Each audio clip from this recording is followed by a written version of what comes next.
With coverage you can count on, this is Erie News Now. The brotherhood in the military is a powerful bond. For 5 brothers locally, it takes on a whole new meaning. Erie News Now, Brittany Laufer sat down with 5 local Vietnam War veterans whose passion for their country became a family affair. My mom always preached 3 things: family, country, God, not necessarily in that order. And before she passed, she told us that, I want you boys to get along when I'm gone.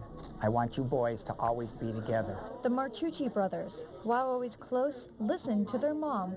For 30 years, the brothers meet every Saturday for breakfast. It started out as Richard Martucci's routine, but soon became a tradition for them all. My brother Mario heard I go to breakfast every Saturday, and he says, hey, how about if I come to breakfast on Saturday too? I says, fine.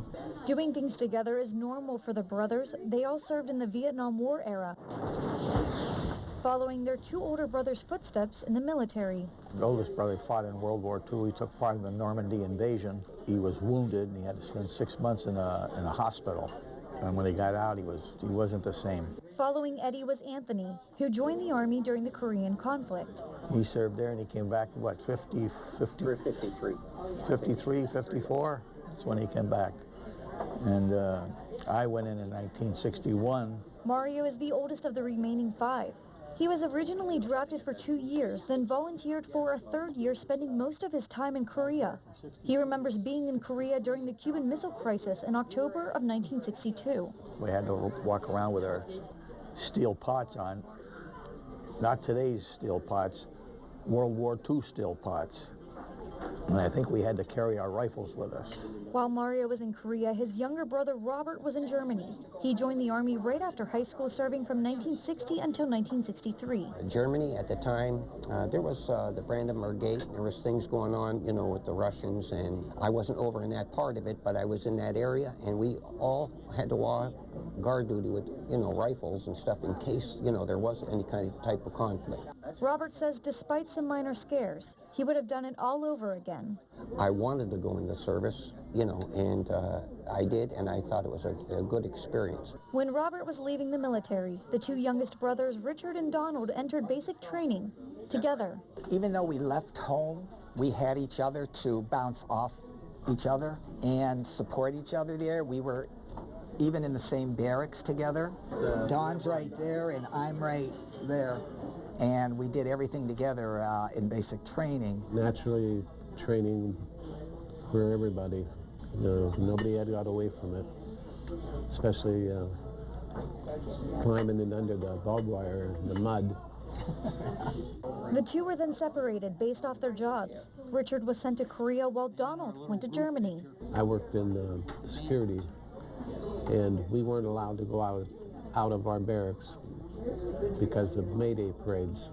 When they used to have May Day, the communists would march through the streets in Europe.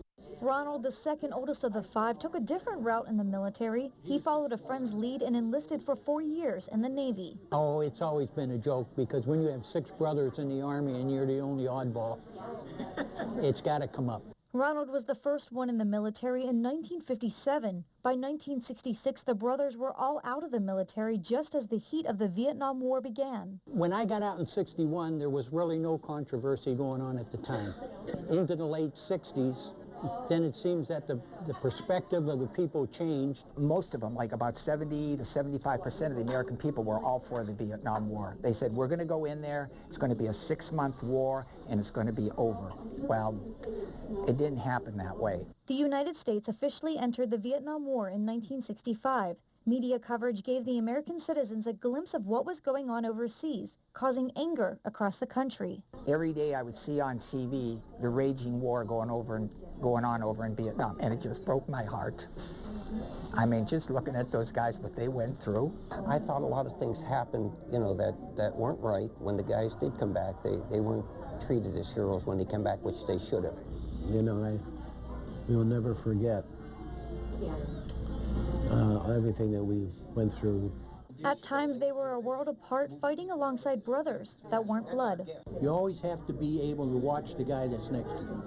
So you take care of him and he takes care of you. But their brotherhood carried from the battlefield to the breakfast table, honoring their mother's legacy. The 5 of us have been just like one. You know, we're all for one and one for all, like the Musketeers. You can't beat it. Now, this 4th of July, Erie News Now introduce you to local veterans with part 2 of our series, Vietnam War Common Bonds. You can watch it at 7 p.m. on WICU. And I just have to say, it's a great report by Brittany. She really did a nice job, and how wonderful of those guys to sit down and share their story with her. Very insightful, and thanks, guys. Thanks a lot. And we're looking forward to that special tonight. A reminder at 7 o'clock. Gary's here now with sports. Yeah, big week in local golf. And you know, when these